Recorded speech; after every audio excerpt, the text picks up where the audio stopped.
राम राम मंडळी, कलम 302 विलॉग या आपल्या मराठी चॅनलमध्ये आपलं स्वागत आहे.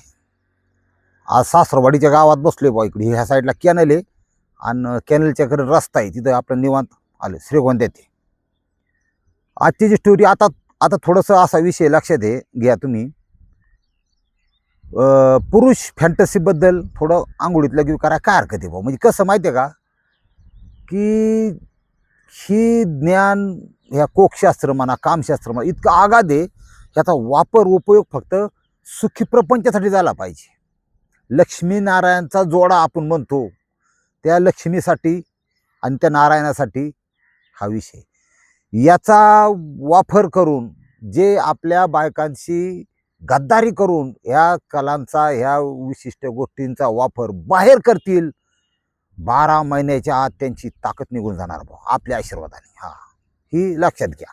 आता कसं होतं, कांदा कांदा करणाऱ्या शेतकऱ्याला माहिती, डेंगळं उगवत्यातच, सगळा तुमचा नाही. हा, कमी जास्त पण डेंगळ्याचा कांदा लय बेकार. हा, असा विषय. काय विषय तुम्हाला इसकाटून सांगतो, स्टोरीच्या माध्यमातून सांगतो. स्टोरी हे फक्त निमित्त, सत्य घटना घडलेली वस्तुस्थिती काय इसकाटून सांगतो थोडंसं. छत्रपती संभाजीनगर आणि त्या ठिकाणचं जवाहरनगर पोलीस स्टेशनच्या अंतर्गत घडलेला विषय. रियाज हा, याचं वय 26 वर्ष, पण यांनी 21व्या वर्षीच वळवळ करायला सुरुवात केली. पण ती वळवळ वाईट नाही, अत्यंत चांगली होती. त्यांचं काही शिक्षण बिक्षण तसलेले डोक्यात नसतं भाऊ. हा, ते आपलं काही काय हाताले कष्ट करा भाकर काही हिशोबात चालणारा पोरगा. हा म्हणला मेरे को स्कूल को नहीं पढ़ना है, मेरे का उधर मन नहीं लगता, मेरे को धंदा करने का अब्बू, असं करणे का तसं करणे का. मग आईवडिलांचं कसं असतं, चिकन दुकान टाकून दिलं त्याला. कर बुवा इथं. चिकन दुकान व्यवस्थित सांभाळायला लागला, उदाऱ्या बिदाऱ्या नाही, चांगलं व्यवस्थित चाललं. मग त्याला वाटलं आपल्या ह्या चिकनच्या व्यवसायात आपण अजून प्रगती करू शकतो. मग त्यांनी कामगार हाताशी 2 ठेवले आणि अजून 2 ठिकाणी चिकन दुकानं टाकली. मग त्यांना अजून प्रगती केली पाहिजे. मग त्यांनी महिंद्रा पिकअप जाळी बिळी चॅशी काढून नवी ती बी, हा, चॅशी बिशी बांधली आणि त्यातून काय आणायचं, पोल्ट्र्यांच्यावर जायचं, तिथून कोंबड्या भरून आणायच्या. त्या कोंबड्यांचे गणित असं आहे तुम्हाला सांगतो. चिकन आता 250 रुपये किलोने मिळतंय, कोंबडीचा रेट 100-110 असतो, निम्म्याला निम्म असं. पण पाखाडं येड्या डाळा आताडी काताडी जाऊन ते 1 किलो चिकनमध्ये नाही म्हणलं तरी 60-70 रुपये 80 रुपये मोकळ्या महिन्यात राहतात नफा बरं का. म्हणजे ते धंदे, प्रत्येक धंद्याचा एक नियम असतो.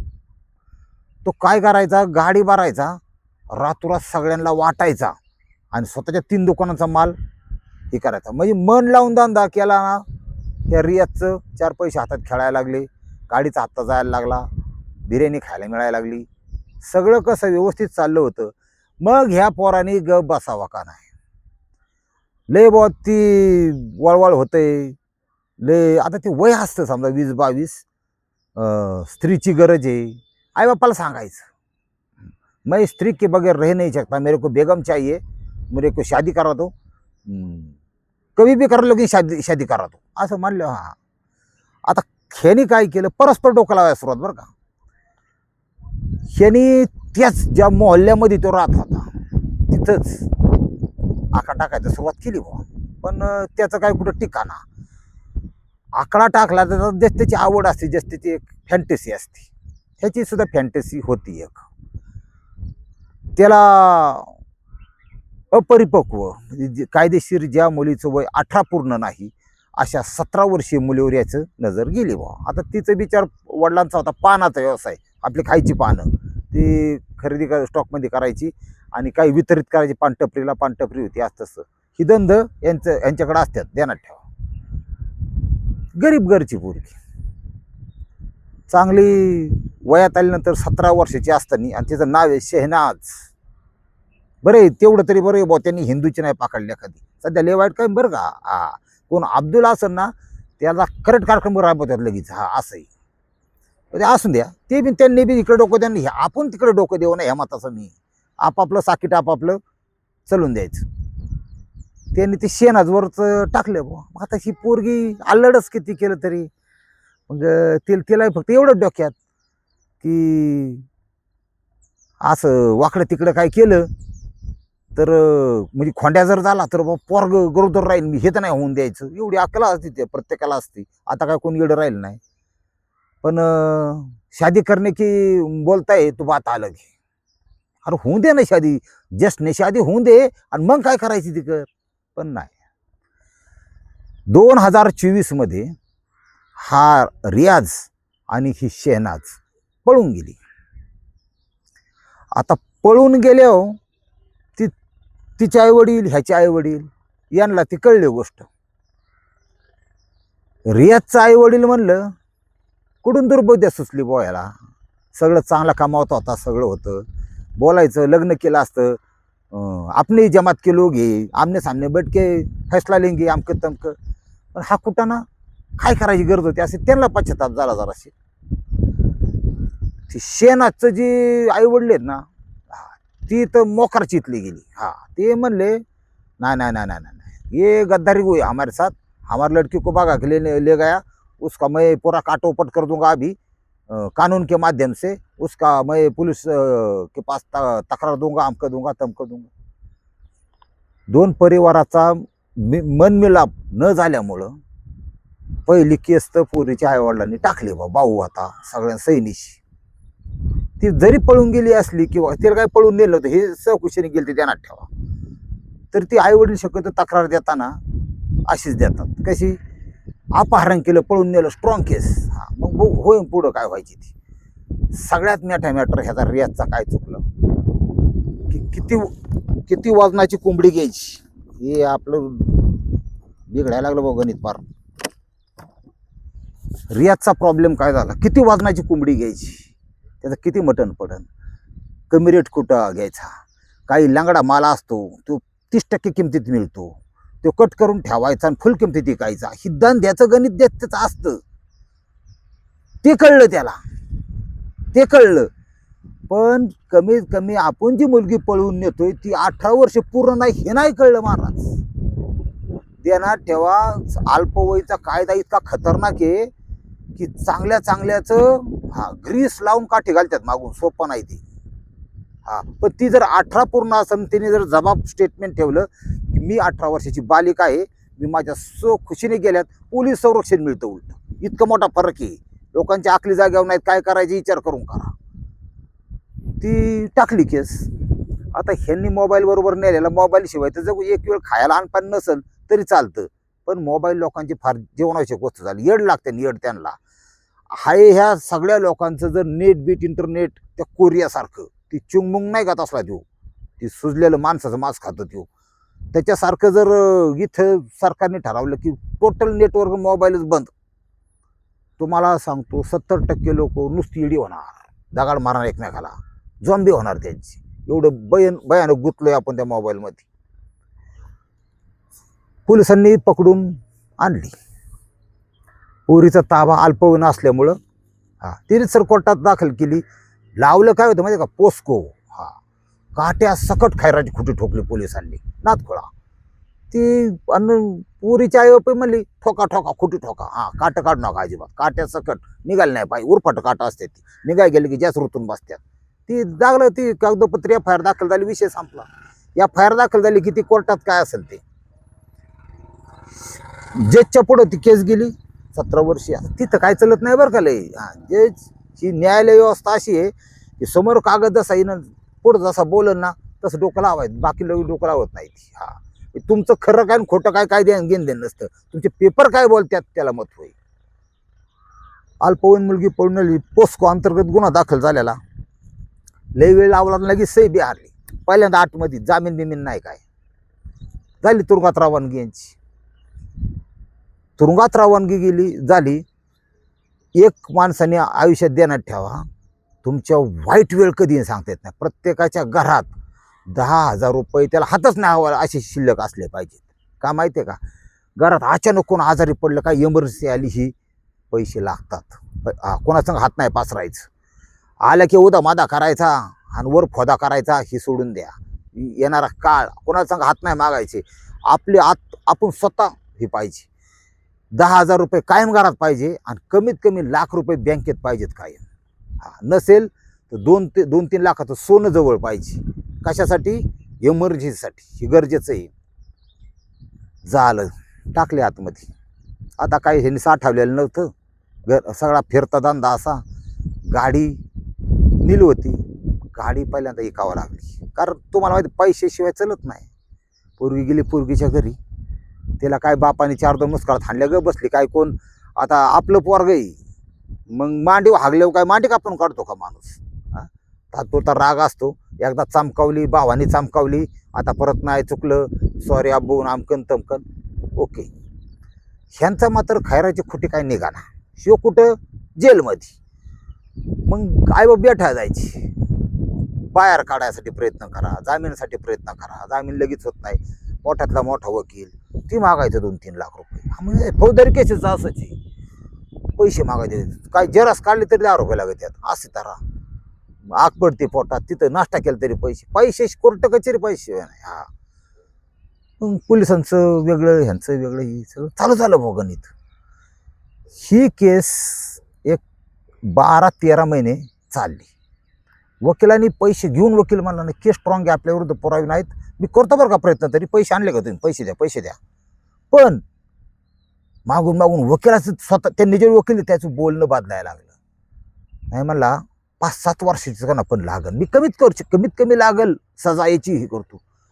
व्हायला मला पिकअप गेली, दुकानं बंद पडली सगळी, माझं होत्याचं नव्हतं झालं, आम्हीचं दागिनं सुद्धा इकलं.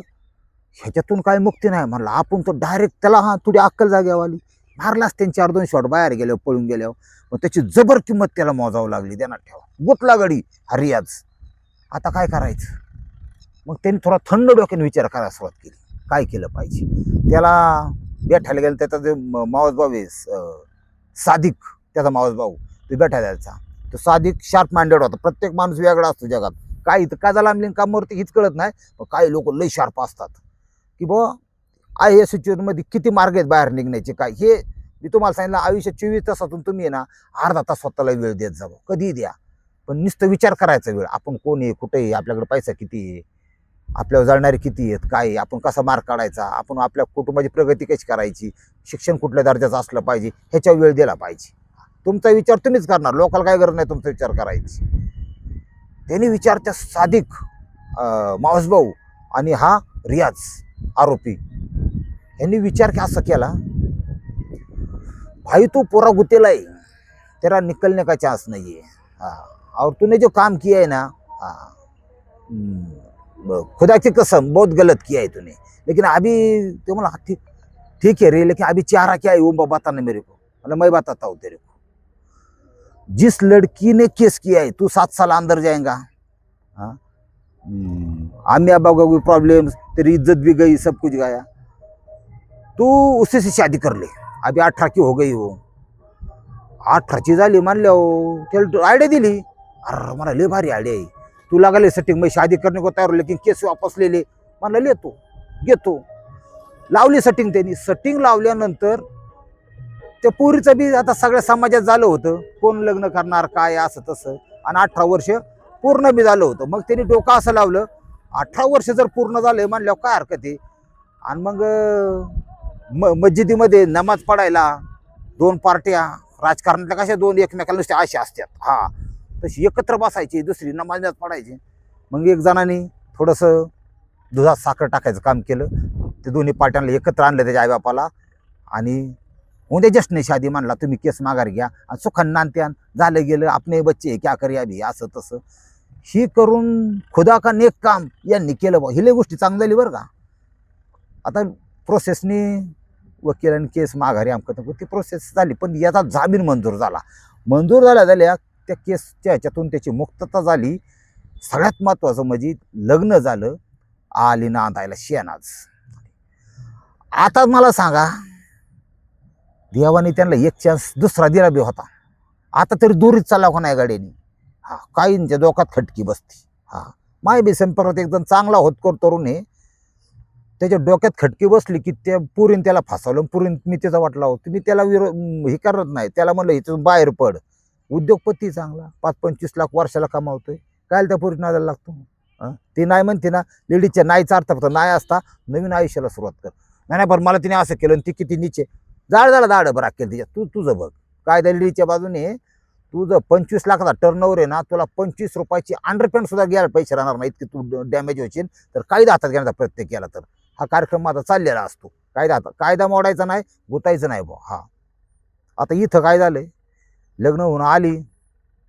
मग आता यांचं कसं आहे, नवीन नवीन नव्याचं 9 दिवस असतात. झालं की ह्याच्या नवरदेव जेव्हा रियाज आहे ह्याच्या डोक्यातच खटकी बसली बा आतो ना. पण ती म्हणला माझी हिने बदनामी केली, माझी पिकअप गेली, माझं हिच्यामुळे झालं. याला शरम वाटायला पाहिजे, ही तुझ्यामुळे झालं. तुला कोणी सांगितलं होतं पूर्वी पळून न्यायला? माणूस विचार करताना स्वतःला सेफ ठेवतो आणि पुढचा कसा वाईट आहे. हा उलट तू तिची इज्जत लुटली, हे ते महत्वाचं आहे. लग्न केलं चांगलं केलं समजा, पण खोटा गुतल्या केलं कायद्याचा, याला अक्कल पाहिजे. म्हणला हिचा बदला घ्यायचा आता. कसा? मग मानसिक त्रास, शिवीगाळ. आता ही पोरगी झाली होती 19 वर्षाची.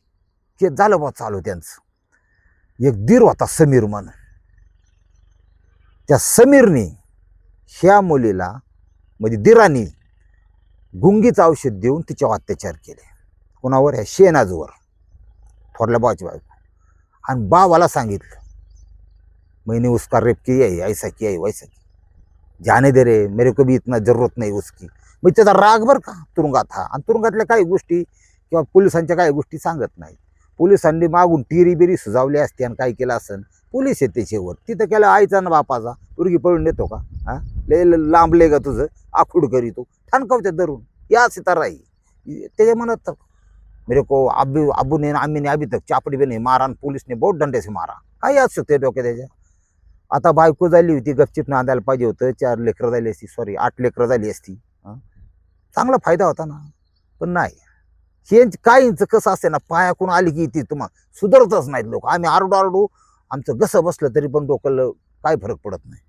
ह्यांनी काय केलं, 5 लाख रुपये तुझ्या इथून आण, मला सेकंड हँड पिकअप घ्यायची. मग त्याला हिच्या पायी जे घालावलंय ते त्याला तिच्या बापाकडून घ्यायचं होतं. आता ते पान इकणार, पानटप विकणार, तिकडून आणणार 5 लाख असा विषय.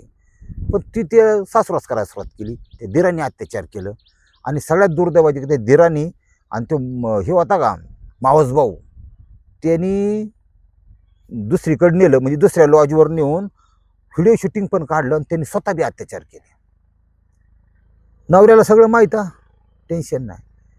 जस काही ही बहुत आपली जनावरे कुणी यान लढा अशी पद्धत त्याची केली. तिला धमकी काय द्यायची? आता तिचं वय 19.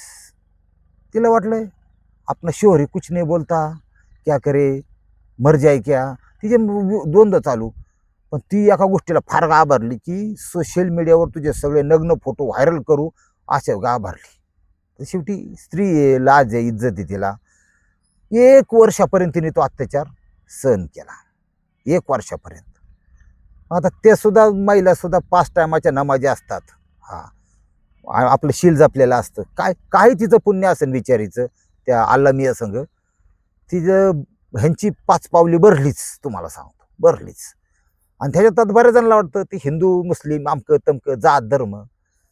त्यांना एक माझा प्रश्न आहे बुवा, म्हणजे माझ्या स्टडीनुसार सांगतो. तुम्ही आता मुसलमानला किती नावं ठेवा, असं काय नाही. असं वाटतं मुसलमान ही जातच नष्ट झाली पाहिजे बा, धर्मच नष्ट झाला पाहिजे. त्यांना वाटतं की हिंदू नष्ट झाला पाहिजे. बरेच जण कट्टर आहेत, तुम्ही असू द्या. पण एक प्रश्न आहे माझा साधा बा, जगन्नाथपुरी श्रीकृष्णाचा रथ जे भक्त आहे अब्दुल मिया, हा तिथं मुस्लिमांना बंदी बरं का जायला, फक्त हिंदू प्रवेश करू शकतात. तो वाद नाही. ते मंदिर बाहेर आहे, किंवा ते मंदिर नाही काय म्हणतात त्याला, मजार ती बाहेर बघतो आता. म्हणजे ते मुस्लिम असून श्रीकृष्णाचा भक्त होता. त्याची मजार तिथं आहे. तिथं श्रीकृष्णाचा रथ ओढायचा. आता रथयात्रा आहे बघा पुढल्या महिन्यात. ओढत तिथं फक्त 1 मिनिट थांबवला जातो. म्हणजे थोडक्यात आपल्या श्रीकृष्णाची त्याची भेट आणि मग पुढं हलतो. मग काही ब्राह्मणवादी लोकांनी काय केलं, ती मुसलमान आहे, जय भगवा, जय हिंदू, जय सनातन, आपण मुसलमान काय थांबायचं, आपला अपमान आहे, आपला देव आहे, थांबायचं नाही, जाऊ द्या गाडी, अशी लय येत. तिथं रथ आला, रथच वाढा ना कोणाला. असं आहे बघा, ही देवांचं ही सगळं एकच आहे, तुम्हाला सांगतो. काय नाही मजा. फक्त सगळ्या धर्मात जशी 5-10% नालायक असतात ना, तशी सगळ्या धर्मात असते तसं काही नाही. बहुतांश समाज एकच. तिथं थांबला रथ काही वडानाच पुढं नाही वाढलं. म्हणलं हाल काय झालं. आणि मग जेव्हा ती बेठीचा कार्यक्रम त्यांचा झाला असं काही तिथी मार्ग करायचा असेल ते केल्यानंतर मान्य रथ खुला झाला. परत लागले ओढायला. असंच. दुसरी गोष्ट तुम्हाला सांगतो, म्हणजे लय हिंदू मुस्लिम करायला माझ्या नाही, तुम्हाला सांगतो याचं कारण. दुसरी गोष्ट सांगतो, आत्तापर्यंत तुमच्याकडे मोबाईल आहे नाही ते मी खलिपा सोडून बाकी बऱ्याच गोष्टी बघण्यासारख्या तुम्ही बघा. कधी एक अर्धा तास वेळ द्या. पुनर्जन्माच्या अशा काही केसेस आहेत आत्तापर्यंत, त्याचे व्हिडिओ आहेत, ओरिजिनल व्हिडिओ आहेत, ज्यांचा पुनर्जन्म झाला त्याचे व्हिडिओ आहेत. त्या व्हिडिओमध्ये सर्च करा, अर्धा तासात तुम्हाला बरंच काही कळून जाईल. मुस्लिम होता गेल्या जेल मी तो हिंदू जन्माला आलाय, हिंदू होता तो मुस्लिम, अशा किती केसेस जातात. म्हणजे दैवी शक्ती किंवा ती जे विश्व आहे त्याच्यामध्ये ह्या धर्म जात याला स्थान नाही. ती फक्त माणसाच्या मनात आहे. आणि ह्याच्यात जेवढं एकमेकांच्या बांधणं होत्या आणि एकमेकांचं रक्त सांडण तेवढे ठराविक लोक राज्य करतात. ही सत्य ठरेल, त्यात बदल नाही. 5000 वर्षापासून बी त्यांनी तुमचं जीन्स, तुमचं जेनेटिक, तुम्हाला काय पाहिजे, तुम्हाला कसं खेळवायचं नाचवायचं याचं ते कुठं दुष्काळग्रस्त आहे तिथं छावण्यांची काय परिस्थिती आहे हे कलेक्टरला फोन करून ते नाही विचारणार, पण 2-4 आमदारांना सांगणार की हे असं झालं, ही तुम्ही बोला, तिथून चितून द्या, म्हणा छत्रपती शिवाजी महाराज जय, मारा एकमेकाला. हे चालतं. लय मला खरं बोलायला लागलं ना, मला उद्या टूर नागायला मला ठेवायचं नाही, जाऊ द्या मूर्त्या. आता तुम्हाला खरी सांगतो, ही जी रियाज आणि शेनाज ही 1 वर्षापर्यंत त्याचा अत्याचार सहन करत बसलं. तिला कंट्रोल झालं नसेल किंवा तिला सहन करण्याच्या पलीकडे गेला असेल. पोरगी विमानच का अवस्थेत जायला लागली, टेन्शन यायला लागलं. कुणी किती वेळा, काय त्याला अर्थ नाही. तिचं काहीतरी पुण्य असेल बिचारीचं. ती माहेराला जाते म्हणून त्या आईच्या गळ्यात पडून रडली बिचारी मारणाची. ती आईला वाटलं काय झालं भाऊ, काहीतरी सांग. मग तिने हे 3-4 जण कसे अत्याचार करतात ही विषय सांगितला. मग त्यांना काय नवीन होतं का, आधी कशी अट्रॉसिटी नाही हे टाकलं होतं, पोस्को लावला होता, अल्पवयीन पळून निघतावा चला म्हणले परत. आणि मग जवाहरनगर पोलीस स्टेशनला गुन्हा दाखल केला. पोलीस लगेच ॲक्टिव्ह, गुन्हा गंभीर, त्यांना लगेच होतं. तीच केस आहे, पण त्यावेळेस ती अल्पवयीन होती. आता पत्नी असून अनेक जणांनी हिच्यावर अत्याचाराचा गुन्हा लय खतरनाक त्यांना ठेवा. आणि अत्याचार तुम्ही समजा केलं बा अत्याचार, तर तुम्ही कायद्याच्या कचाट्यात येण्याऐवजी मरून जावं. कारण तुरुंगात जो लेडीजच्या अत्याचाराखाली हात गेलाय का त्याच्यावर पाठीमागून अत्याचार होत्यात. ही खरं आहे बरं का, ही लाबाड ह्याच्यात काही नाही. पाठीमागून अत्याचार होत्यात, थुंका लावून होत्यात. ही पण तुम्हाला सांग, तिथं काही जेली नाही, तिथं काही खोबऱ्याला तेल नाही, थुंकी लावून होत्यात. खतरनाक. काही नाही, सगळं कंडोम सगळं कुणिकून सगळं येतं आतमध्ये. पण त्याला जिवंतपणे नरक काय, तर मेल्यावर त्याचं वर काय होईल. त्यामुळं ही जे रूप आहे स्त्रीचं, हे गाणेरड्या वासनेने नजरेने बघण्याऐवजी आई बागलामुखीचं, लक्ष्मीचं, पार्वती मातेचं हे धरून जर तुम्ही चालना, लय स्त्रीचं तुम्हाला लय बघूशी वाटलं ना, पाय बघावा. खरं सांगतो तुम्हाला, इथून पुढे तीच जगणार आहेत, नाही तर वाटलं होणार लोकांचं. पाय बघा, पायात तुम्हाला लक्ष्मी दिसन. तुम्हाला काय बघायचे ना, ती मग तुमची बायको आहे ना, कशाला बाहेर तोंड मारायची, असं आहे ना. असा विषय लोक ऐकत नाहीत. आता इथं काय झालंय, टाकला की 1 नाही 2 नाही, ही 3 अत्याचार करणारे आहेत. नवरा आणि सगळ्यात मोठं म्हणजे त्याचे आईबाप, सासरे. बरेच केसेस लावल्या, अत्याचाराच्या लावल्या, हुंड्याचा हुंड्यावर कलम आहे ते लावलं, पुरी पकाट. आता दुकानं परत एकदा बंद आहेत. आता गेल्या आठवड्याची गाठ नाही, दुकानं चालू केलेली बंद आहेत. परत आला का नाही फिरून त्याच गावाला त्यो. आता ही काय नांदाय जात नसते, एवढा गंभीर विषय मांडल्यावर. हिचं काय त्या शेणाचं व्हायचं ते होऊन दे, पण रियाजचा डबल खोटा परत एकदा, म्हणजे याच्या नशिबातच तुरुंगास होता. आणि एवढ्या गंभीर गुन्हा की बाकीची 2 वासना 2-4 ते मावस भाऊ, ते 2 दी रामक थमक. यांना स्त्री सुख नाही. आणि यांना आता ही 3 जण आहेत ना, 8-8, 10-10 तयारही करू शकत नाही पुढच्या पिढीला. 40 पोरं होती, कमी झाले भाऊ, याद गेल्यावर काय मग आता यांना फुरी टाकली. आता बघू पुढची बात पुढं काय होईल. याच्यामुळं शक्यतो कायद्याचा सन्मान ठेवा आणि ह्या प्रक्रियेमध्ये तुम्ही गुंतणार नाही, अडकणार नाही याची काळजी घ्या. हा, हे तुम्हाला सांगणं गरजेचं होतं. आता ही 1001वा भाग. आता मी गार्ड घेतलेला आहे परत. गार्ड कळतं तुम्हाला, तुम्ही क्रिकेट खेळला कधी? माझ्या आवडीचा खेळ. बॅट्समन गार्ड घेतो आधी. हां, फर्स्ट पहिला स्टंप, मधला, कडचा. शक्यतो मधल्याला 80% घेतात. रिस्की कोणाला म्हणतात माहिती आहे का? जे 3 स्टंप सोडून देतो बॉलरला, पाड पाड पाड. हां, आणि मग मी आता मागं घेऊन गार्ड घेतलेला आहे. आणि ज्या पुरुष फॅन्टसी आहे ह्याच्या बाबतीत थोडंसं प्रकाश टाकायचा प्रयत्न करणार आहे. रामकृष्ण हरी माऊली.